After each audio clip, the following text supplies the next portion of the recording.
طعام مساكين أو عدل ذلك صياما ليذوق وبال أمره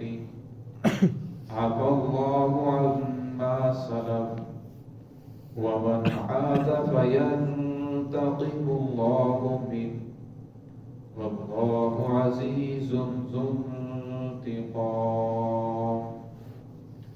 أحل لكم صيد البحر وطعامه متاعا لكم وللسيارة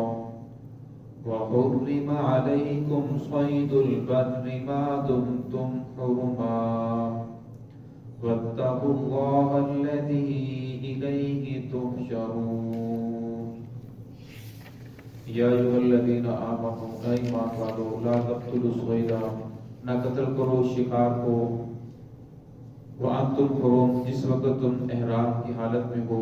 ومن قتلہ، وہ شخص جس نے اس کو قتل کیا، منکم، تم میں سے، متعمدا، جان بوجھ کر، فجزاؤہ، پر اسے بدلہ دیا جائے گا، مثلہ، اسی کی مثل،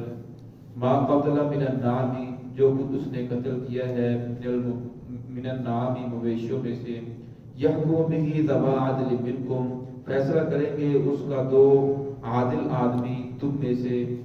ہدی بالغ الکعبہ، تو ہدی کو بھیجا جائے گا، جانور کو بھیجا جائے گا کعبہ میں، او کفارۃ طعام مساکین، یا کفارہ ادا کیا جائے گا مسکینوں کو کھانا کھلا کر، او عدل ذالک، یا اسی کے برابر صیام لیذوق، روزے رکھے جائیں گے، لیذوق وبال امری، تاکہ اللہ رب العزت چکھائے تمہارے امر کا انجام وبال، عفا اللہ عما سلف، اللہ رب العزت درگزر کرنے والے ہیں وہ جو کچھ ہو چکا،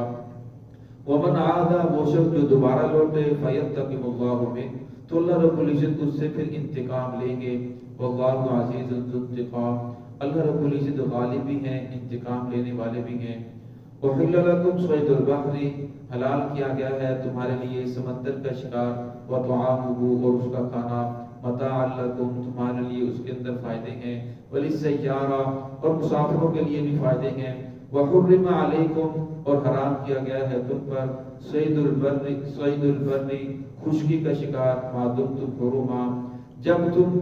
تک تم احرام کی حالت میں ہو، واتقوا اللہ الذی، اللہ رب العزت سے ڈرتے رہو، الیہ تحشرون، جس کی طرف تم تمام کے تمام کو جمع کیا جائے گا۔ گزشتہ آیات کے اندر اللہ رب العزت نے فرمایا کہ میں ایمان والوں کو آزماتا ہوں، ایمان والوں کی آزمائش کرتا ہوں، جو ایمان کا دعویٰ کرے پھر اللہ رب العزت اس کے اوپر آزمائشیں بھی لے کر آتے ہیں، کیا یہ بندہ گناہ سے بچتا ہے یا نہیں، کیا یہ بندہ اللہ رب العزت کو ہر جگہ حاضر ناظر اپنے سامنے موجود سمجھتا ہے یا نہیں۔ تو فرمایا پھر جو لوگ بچ جاتے ہیں، فرمایا وہ لوگ کامیاب ہیں، ان کا ایمان کامل ہے، اور فرمایا جو بھٹک جاتے ہیں تو اس آیت میں اللہ نے شاہ فرمایا کہ وہ جو ایمان والوں قتل نہ کرو شکار کو جب تم احرام کی حالت کے اندر ہو، لیکن فرمایا اگر احرام کی حالت کے اندر تم نے پھر بھی شکار کر لیا، یہاں متعمدن کی جو قید ہے یہ عارضی ہے، اصل کے اندر کوئی انسان جان بوجھ کر کرے یا بھول کر شکار کرتا ہے تو اس کے اوپر جو اس کی مثل دم واجب ہو جاتا ہے، اس کی مثل بدلہ واجب ہو جاتا ہے۔ فرمایا اگر کسی نے قتل کیا ہے، شکار کیا ہے جانوروں میں سے، تو اب فیصلہ کریں گے دو عادل آدمی، اگر کسی نے ہرن کو شکار کیا ہے تو دو عادل آدمی فیصلہ کریں گے کہ اس کے بدلے میں یہ بکری لے کر ذبح کرے یا اس کے بدلے میں گائے لے کر ذبح کرے، کیا ذبح کرے گا، ہرن کی قیمت کتنی ہے، فرمایا پھر اتنی قیمت کا یہ جانور لے کر وہاں حدیث لیے کہا جاتا ہے، اس جانور کو کہا جاتا ہے جو کعبہ کے اندر، کعبہ کی ارد گرد وہاں اس کو ذبح کیا جائے، اور اس جانور کو کہتا ہے جو جہاں بھی ذبح کر سکتے ہیں، یہاں بھی ذبح کر سکتے ہیں، کسی اور جگہ ذبح کر سکتے ہیں، لیکن ہدی والا جانور وہ کعبہ کے اندر ہی ذبح کرنا ہوتا ہے، اس کے ارد گرد۔ اور آگے فرمایا کہ اگر تم یہ نہیں دے سکتے، او کفارۃ طعام مسکین، فرمایا پھر جتنا پیسہ وہ بنتا ہے، جتنی قیمت بنتی ہے، تو وہاں کے جو کعبہ کے مساکین ہیں ان کو اتنا کھانا کھلا دیا جائے، او عادل ذالک صیام لیذوق، فرمایا اگر تم یہ بھی نہیں کر سکتے، فرمایا پھر جتنا پیسہ بنتا ہے اس کے برابر روزے رکھے جائیں، لیذوق وبال امری، فرمایا یہ اس لیے ہے کہ اللہ رب العزت نے جو کام سے تمہیں منع فرمایا تھا تم نے پھر بھی کیا، تو اللہ رب العزت اس کا بدلہ، اس کا مزہ چکھانا چاہتے ہیں تمہیں۔ آپ اللہ عما سلف، فرمایا اللہ تو درگزر کرنے والے ہیں، اللہ تو معاف کرنے والے ہیں، یہ جو بندے سے انتقام لیا جاتا ہے یہ بھی اس لیے کہ تاکہ بندہ آئندہ برائی سے بچ جائے، آئندہ اس گناہ کی طرف نہ جائے، بندے کی آخرت برباد نہ ہو جائے۔ تو فرمایا اگر اللہ تو معاف کرنے والے ہیں، ومن عاد، لیکن فرمایا اللہ کی معاف کرنے کے بعد پھر بھی اگر وہ انسان بار بار برائی کرتا ہے، بار بار برائی کی طرف جاتا ہے، فَيَنْتَقِمُ اللَّهُ مِنْهُ، پھر اللہ رب العزت انتقام لینے والے ہیں۔ جب انسان بار بار گناہ کرتا ہے پھر اس کا ایمان کمزور ہوتا چلا جاتا ہے، پھر ایک وقت ایسا بھی آتا ہے کہ انسان ایمان سے ہاتھ دھو بیٹھتا ہے۔ واللہ عزیز ذو انتقام، اللہ رب العزت زبردست انتقام لینے والے ہیں۔ وَحِلَّ لَكُمْ صَيْدُ الْبَحْرِ، گزشتہ آیت کے اندر اللہ رب العزت نے شکار سے منع فرمایا تھا، یہاں اللہ رب نے فرمایا کہ تمہارے لیے شکار حلال ہے، لیکن سمندر کا جو حلال ہے شکار ہے، پانی کا جو شکار ہے وہ کر سکتے ہو، یعنی مچھلی کو شکار کر سکتے ہو۔ حدیث پاک کے اندر آتا ہے کہ دو چیزیں ایسی ہیں، جانور ایسے ہیں کہ جنہیں بغیر ذبح کیے کھایا جا سکتا ہے، ایک مچھلی ہے، دوسرا جسے ٹٹی دل کہا جاتا ہے، اسے بغیر ذبح کیے کھایا جا سکتا ہے۔ تو فرمایا یہ دو جانور تم اس کا شکار کر سکتے ہو، اسے کھا سکتے ہو۔ وَطَعَامُهُ مَتَاعًا لَكُمْ، فرمایا یہ تمہارے لیے کھانا ہوگا، اس لیے تمہارے لیے فائدہ بھی ہے، کیونکہ لمبا سفر ہوتا تھا، پیدل چل کر جاتے تھے، بعض بار سمندر کی طرف سے جاتے تھے تو کئی ماہ لگ جاتے تھے وہاں پہنچتے ہوئے، تو اس لیے فرمایا وَلِلسَّيَّارَةِ، مسافروں کے لیے فائدہ ہے، مسافر مچھلی کو بھون کر اپنے ساتھ رکھ لیتے، کئی دن اسی کو کھاتے رہتے تھے۔ وَحُرِّمَ عَلَيْكُمْ صَيْدُ الْبَرِّ، فرمایا حرام کیا گیا ہے تمہارے لیے خشکی کا شکار، زمین کے اوپر جتنے بھی شکار ہیں وہ تمہارے لیے حرام کر دیے گئے ہیں۔ کب تک؟ ما دمتم حرما، جب تک تم احرام کی حالت کے اندر ہو، احرام کی حالت سے نکل جاؤ تو پھر تم شکار کر سکتے ہو۔ فرمایا محرم احرام کی حالت کے اندر شکار کیے ہوئے جانور کو وہ ذبح بھی کرے گا تو وہ ذبح حلال نہیں ہوگا بلکہ وہ حرام ہی ہوگا۔ اگر کوئی گھریلو جانور ہے، مرغی ہے، کوئی اور چیز گھریلو جانور ہے تو اسے ذبح کر سکتے ہیں۔ وَاتَّقُوا اللَّهَ الَّذِي إِلَيْهِ تُحْشَرُونَ، یہاں اللہ رب بار بار ارشاد فرماتے ہیں وَاتَّقُوا اللَّهَ، اللہ سے ڈرو، إِلَيْهِ تُحْشَرُونَ، جس کی طرف تم تمام کے تمام کو جمع کیا جائے گا۔ فرمایا مومن کی شان ہی یہی ہے کہ وہ ہر وقت اللہ کی ذات کو اپنے سامنے موجود پائے، اس وقت اس کا یہ ذہن بنا ہو کہ اللہ کی ذات مجھے دیکھ رہی ہے، اللہ کی ذات میری ہر بات سے آگاہ ہے، میرے دل کے اندر جو بات پیدا ہو رہی ہے کسی کو پتہ نہیں، فرمایا اللہ کی ذات کو اس کو بھی معلوم ہے، انہ علیم بذات الصدور، اللہ تو فرمایا دلوں کے بید کو جاننے والے ہیں۔ فرمایا اس دن سے ڈرو جس دن تم تمام کے تمام کو جمع کیے جاؤ گے۔ فرمایا اگر کسی انسان کا جج کے پاس فیصلہ پیش ہو جائے، اب اسے پتہ چلو کہ آج میرے بارے میں یہ فیصلہ ہوگا کہ مجھے سزائے موت بھی ہو سکتی ہے اور میری جان بھی چھوٹ سکتی ہے، اور پھر میں جج اسے 2-3 دن مؤخر کر دیتا ہے کہ میں 2-3 دن کے بعد فیصلہ کروں گا، پر میں اسے بھوک نہیں لگتی، اسے نیند نہیں آتی کہ نہ جانے میرے بارے میں جج کیا فیصلہ کرے گا، شاید میری سے مجھے سزائے موت ہو جائے، شاید میری جان چھوٹ جائے۔ حالانکہ وہ بھی انسان ہے اور یہ بھی انسان ہے، اس کے سامنے وہ جھوٹ بھی بول سکتا ہے، اس کے سامنے جھوٹی گواہی بھی دے سکتا ہے، اس کو دھوکہ بھی دیا جا سکتا ہے، اس کو رشوت بھی دی جا سکتی ہے، اس کو کئی انسان اس کے سامنے حق میں بڑھ سکتا ہے، لیکن اللہ رب العزت تو حکم الحاکمین ہے، اس کے سامنے جھوٹ نہیں بولا جائے گا، اس کے سامنے رشوت نہیں چلے گی، اس کے سامنے سفارش نہیں چلے گی، فرمایا اس کے سامنے تو وہی چلے گا جو انسان نے نیک عمل یا بد عمل کیا ہوا ہوگا، اس کا انسان کو بدلہ دیا جائے گا۔ اسی لیے اللہ رب العزت بار بار بندوں کو جھنجھوڑتے ہیں، اس دن سے ڈرو جس دن تم تمام کے تمام کو جمع کیا جائے گا، پھر تمہیں بدلہ دیا جائے گا۔ اللہ رب العزت ہم سب کو اس سے محفوظ فرمائے، صراط المستقیم پہ چلنے کی توفیق عطا فرمائے۔